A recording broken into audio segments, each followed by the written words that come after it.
is in a very difficult place at this time.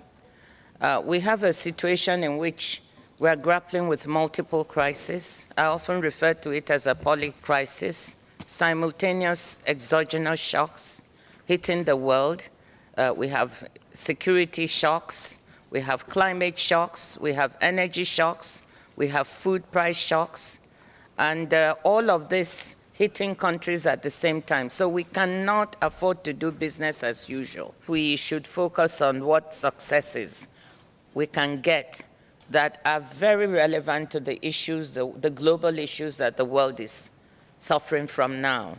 Let us use this opportunity to diversify globally our supply chains.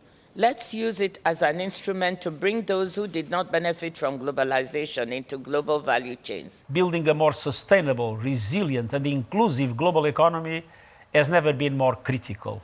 And trade is an indispensable catalyst.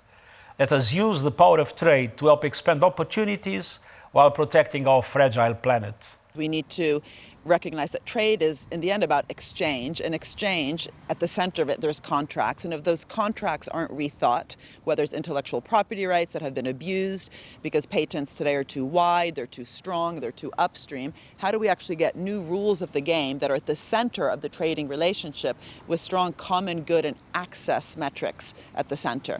Until we have that, then it's just going to be a lot of bilateral agreements, and sometimes we'll see good behavior, but it's not systemic. It's not creating systemic and holistic change. The problem is that trade, as it has been structured in the past, got us the wrong type of growth. And this is why the WTO, as with many types of organizations, needs to also have some introspective therapy. We're a UK-based sustainable fashion company, and we focus on making products using sustainable, upcycled, recycled materials and support artisan projects in communities that need economic access and well-paying jobs. The tapestry that you see behind me is actually made using one of our key materials, which is ring pulls from drinks cans. My briefcase here is made from recycled waste ring pulls collected by homeless people in the favelas of Salvador in the northeast of Brazil. What's exciting for me is to see today that actually, a big part of the discussion here at the World Trade Organization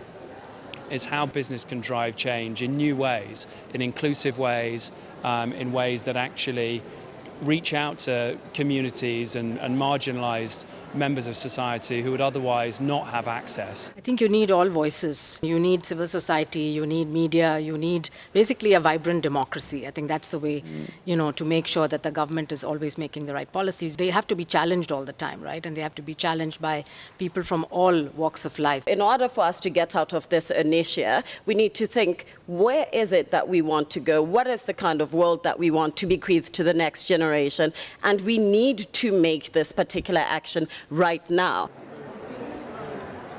Thank you.